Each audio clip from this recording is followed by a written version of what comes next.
Okay, so I'm back at it this morning. I actually let my dough for my Napoleon sit in the refrigerator overnight because it was approaching 10 o'clock and it was time for me to go to bed.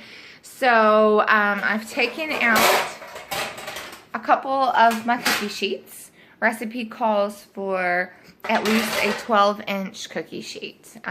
So what I'm going to do, I'm going to take my dough out of my refrigerator. And don't look in there. It's really messy. Okay, so the dough feels pretty hard.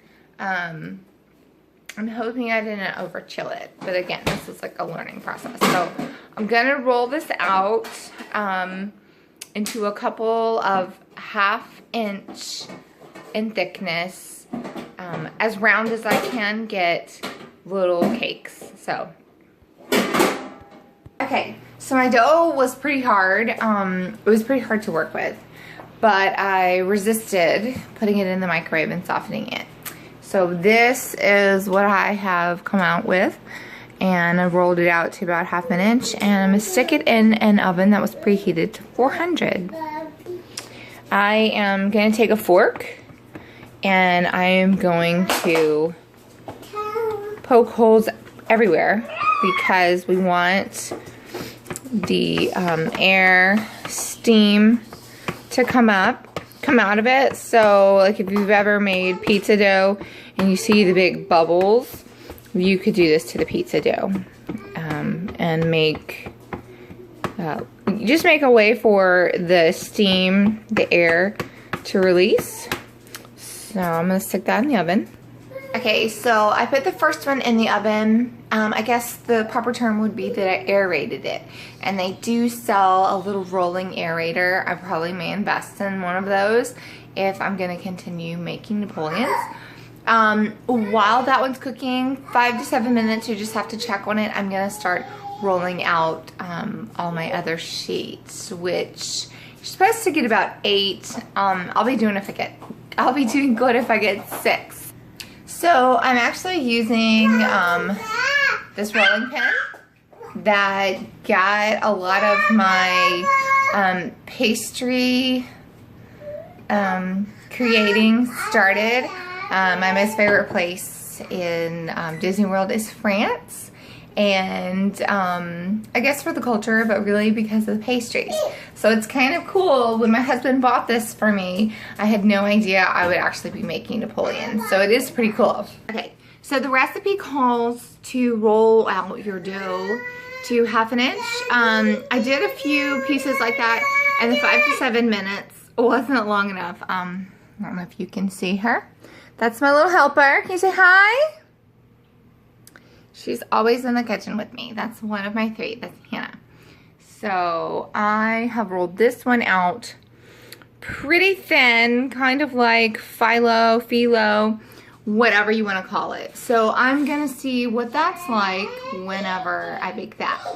Okay, so I'm starting on the custard. The recipe calls for 7 egg yolks, so I am doing 1.5. So I ended up kind of like doing 10 because I didn't want to do like 10.5, 11 or whatever. So you can see here I've added the sugar, which I'm doing the 1.5 recipe on this one just because that's what I did for the crust. So it looks really creamy. That is the egg yolks and sugar. And then I added 50 milliliters, which is 1/4 cup of milk. So I added in 1.5 cups of my freshly milled soft white flour. And so now I'm adding in another 50 milliliters of milk, which is 1/4 cup. Okay, so what I did was I brought 5.5 cups of milk to a boil with my assistant. My aunt is helping me stir, and so most likely you're going to need 2 people to do this because someone's got to continuously be stirring the egg, sugar, and a little bit of milk and flour. So, and you want to keep doing it so it doesn't create a film. So we're going to keep stirring it. Okay. So you can see it looks really beautiful. It's very like frothy. It looks really good. So now once it starts boiling, I'm gonna add some real vanilla, just 1 tablespoon, or actually 1.5 tablespoons, and then actually a pound of butter. It calls for 400 grams. So I am going to just go ahead and do the whole thing for 1.5. So. Okay, so we added. Oh wow. I'm gonna take that off the heat for a minute because we do not want to. We turn it off. You can leave it on because we're gonna bring it back on there. It wants it to be at a boil. It is getting pretty thick. And so the recipe calls for it to boil for a few minutes. It's starting to bubble up. Fast. It's thickening. So I'm going to go ahead and add the butter, and we'll be back to see what that looks like. Okay, so we're stirring this, and my aunt said, do not stir it reverse. Don't reverse it. That's what my great-grandmother said. Nene said. Don't stir your custard 2 different ways. Not really sure why, so I'm going to look that up. Okay, so the custard is really starting to look like custard now. You can still see a little bit of unmelted butter, but I'm still stirring it all in the same direction.